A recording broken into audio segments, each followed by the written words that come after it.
ओम आर्यवर्त। नमस्ते दोस्तों, मैं संदीप आर्य आपका स्वागत करता हूं। पिछले कुछ दिनों मैंने फेसबुक पर एक वीडियो देखी थी जिसमें द्रौपदी दुर्योधन के ऊपर हंस रही है और कह रही है कि अंधे का पुत्र अंधा, क्योंकि वो उस तालाब में गिर जाता है। उसको सोचता है कि ये तो नॉर्मल फर्श है, लेकिन होता वो तालाब है। तो उसको देख करके द्रौपदी बोलती है कि अंधे का पुत्र अंधा। और लोग नीचे कमेंट कर रहे हैं, भर भर के कमेंट कर रहे हैं। 1000 कमेंट होंगे, मतलब कि मिलियंस में उसके व्यू हैं। और कमेंटों में आप देखिए, इक्का दुक्का होगा। और वो भी आर्य समाजी ही था, कोई नहीं पीछे आर्य लिखा हुआ था उसका। वो कह रहा था भाई ऐसा कोई प्रकरण नहीं है, ऐसा कोई प्रकरण नहीं है।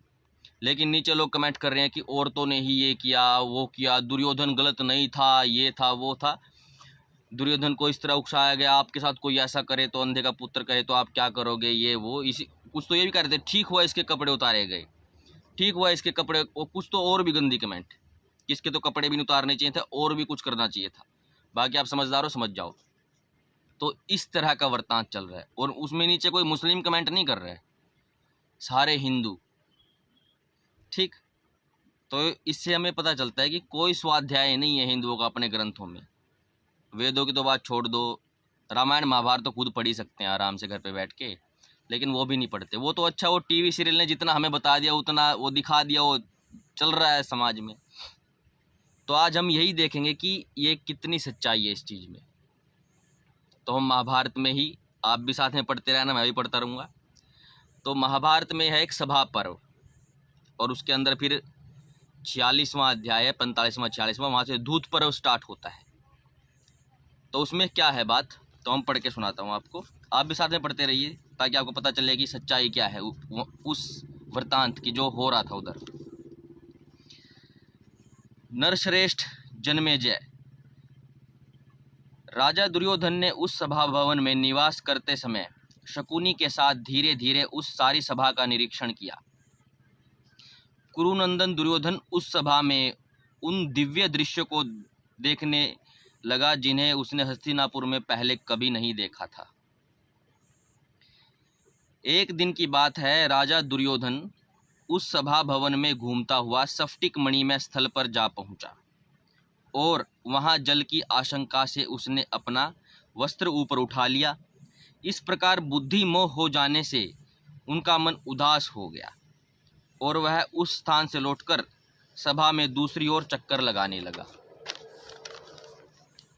इसके बाद वह स्थल में ही गिर पड़ा। इससे वह मन ही मन दुखी व लज्जित हुआ तथा वहां से हटकर लंबी सांसें लेता हुआ सभा भवन में घूमने लगा। तत्पश्चात सफ्टिक मणि के समान स्वच्छ जल से भरी और सफ्टिक मणि में कमलों से सुशोभित बावली को स्थल मानकर वह वस्त्र सहित जल में गिर गया। ये दृश्य तो इतना तो देखा होगा, टीवी पर भी जो महाभारत आती है उसमें इतना तो दिखाती ही है। उसे जल में गिरा देख महाबली भीमसेन हंसने लगे। भीम की बात हुई है, भीमसेन हंसने लगे, और उनके सेवकों ने भी दुर्योधन की हंसी उड़ाई तथा राजा की आज्ञा से उन्होंने दुर्योधन को सुंदर वस्त्र दे दिए, क्योंकि वो गीले हो गए, अब दूसरे वस्त्र दे दिए उनको।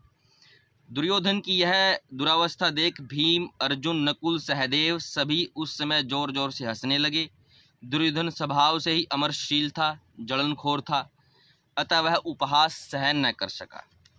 ठीक है, भाई बंधु हो गए 4-5 हैं, दोस्त हो गए एक दूसरे के, मतलब कि कुछ गलत हो जाता है कई बार। तो ऐसा होता है कि जैसे कि दरवाज़ा होता है, आप किसी उसमें चले गए खाने पीने की जगह पे, पुल पुश का होता है, और कई बार हमें धोखा लग जाता है, अंदर की तरफ धकेल देते हैं पीछे की तरफ, भले ही दोस्त को भी ना पता हो, लेकिन अब आपने अंदर धकेला है तो अंदर जान रहा है, इसका मतलब बाहर ही खींचना पड़ेगा। तो वो कहता है तेरे को नहीं पता कुछ भी। अब ये नॉर्मल बातें होती हैं, इसमें क्या बुरा मानना। और भाई भाई एक दूसरे पे हंसते ही हैं, कोई कौन सा वहाँ पे और कोई हंसा था, थोड़ी बहुत खिल्ली मजाक तो आपस में उड़ाते ही हैं सभी। लेकिन वो जलनखोर था, तो वह उपहास न सह सका, और यहाँ पे कोई द्रौपदी आदि का वर्णन नहीं है।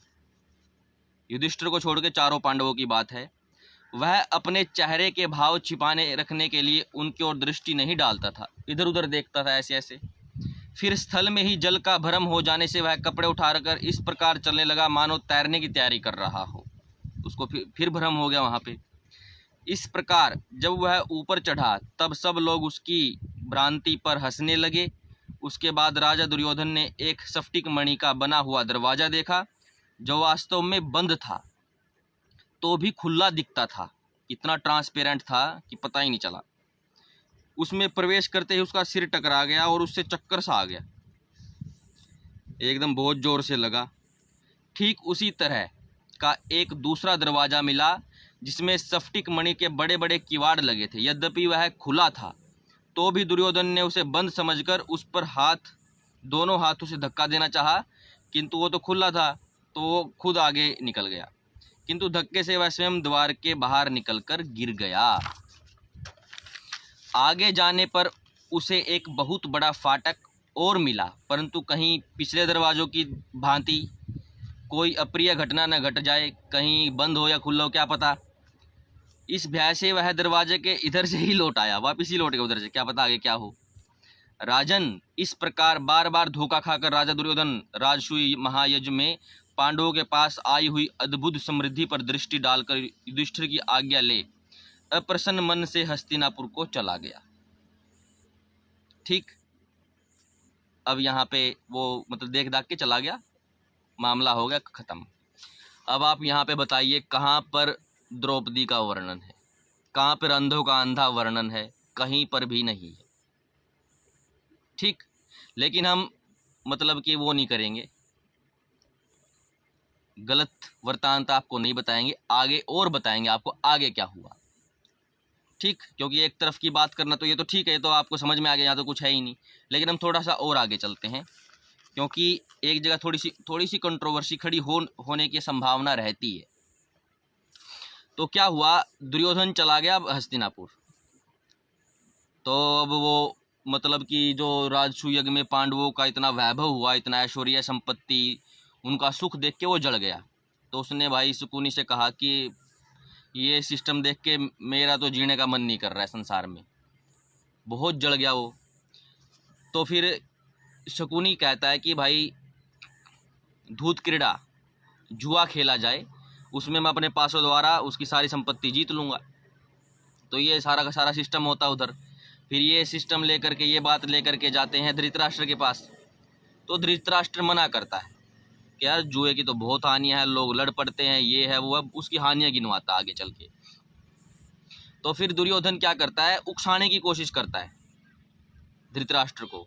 तो वो क्या करता है कि वहाँ पर राजसूय के दौरान कैसे उसका राज तिलक हुआ, कौन कौन से राजा महाराजा वहाँ आए हुए थे, क्या क्या लेकर आए थे।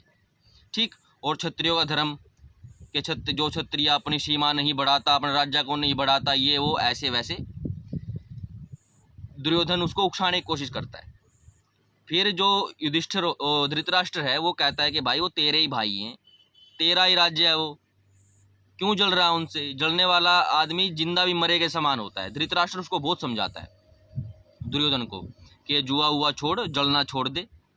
ठीक, और अगर तेरे को राजसूय करना है, तेरे को गिफ्ट चाहिए तो तू तेरा राजसूय करवा दूंगा मैं, तू कर ले, तेरे को भी राजा गिफ्ट दे देंगे।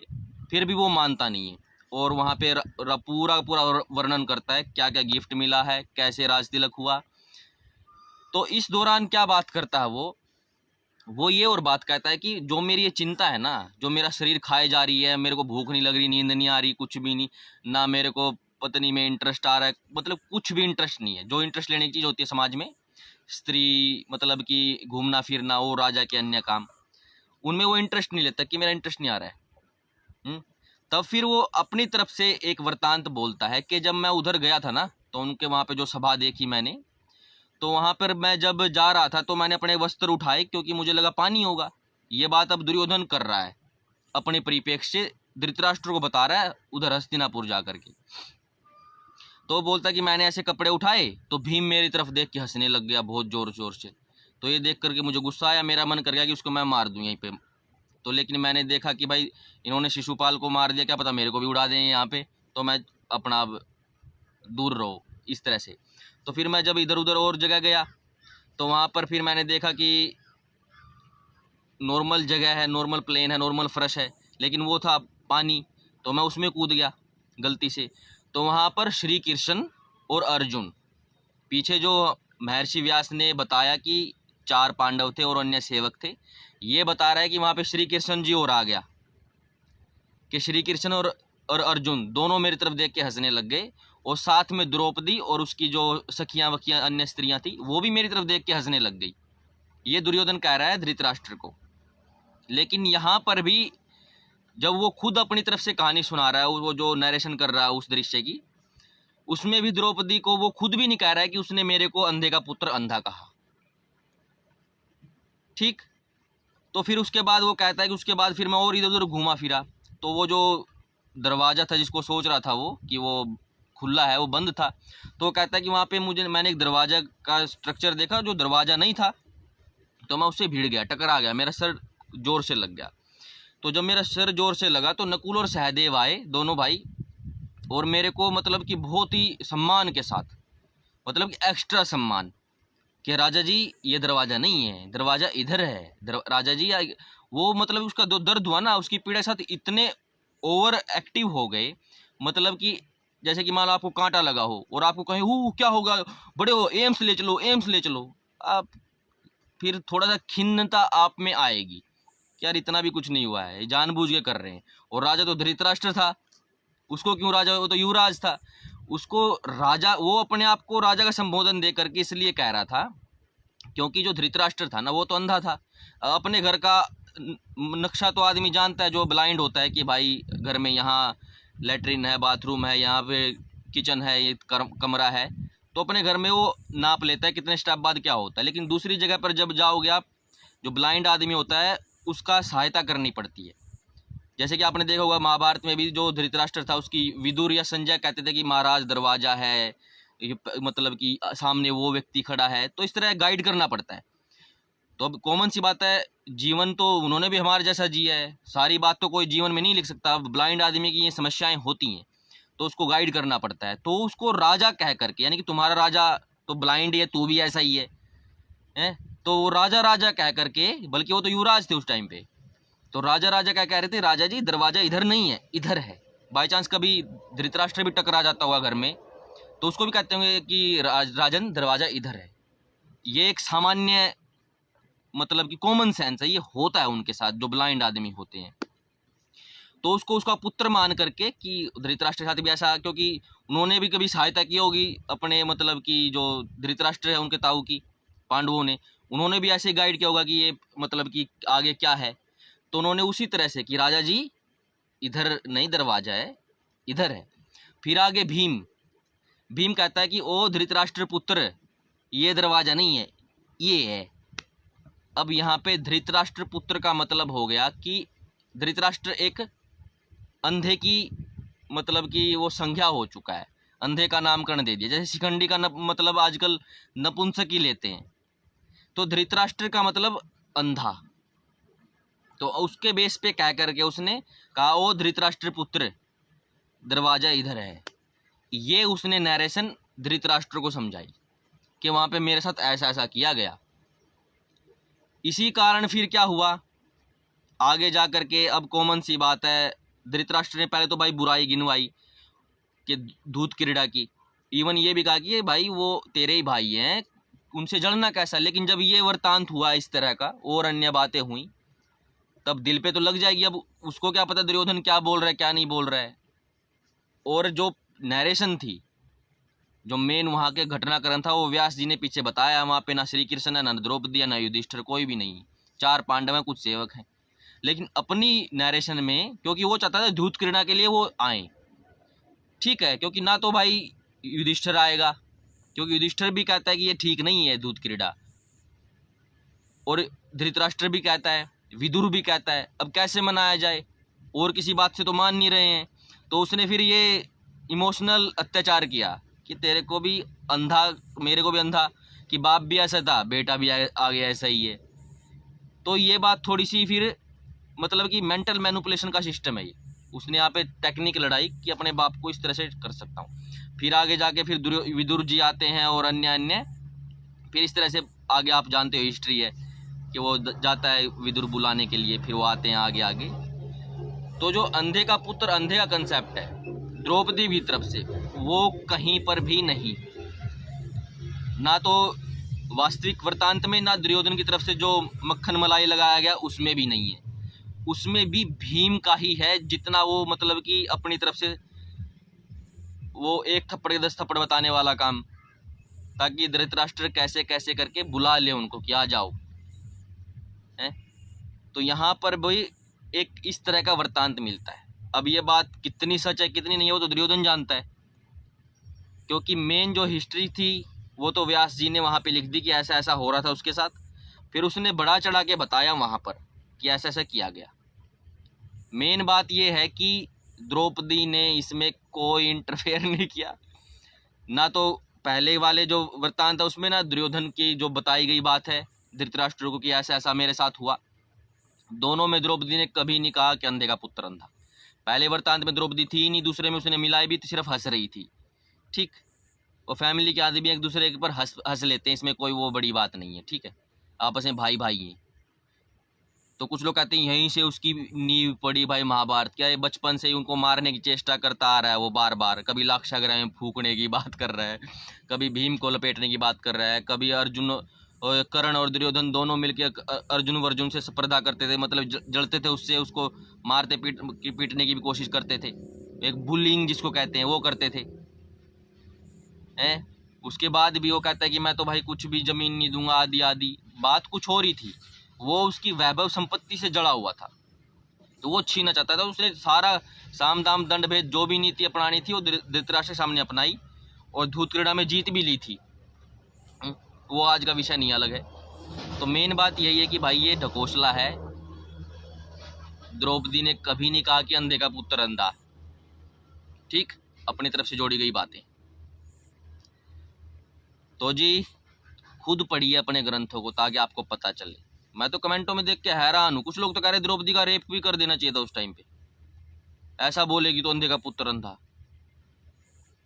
ये सब मैं सोच हैरान हूँ कि हिंदू पढ़ नहीं रहा ग्रंथों को। रामायण को तो आप 10-15 दिन में पढ़ सकते हो, महाभारत को आपको 4-5 महीने लग जाएंगे, हर रोज भी अगर 2-2 3-3 घंटा पढ़ोगे। लेकिन फिर शाम को आप करते क्या हो, खाली टाइम में बैठ के महाभारत पढ़ लो। बहुत नॉलेज की चीज़ है, बहुत नॉलेजेबल चीज़ है। तो जी नमस्ते, ओम आर्यवर्त।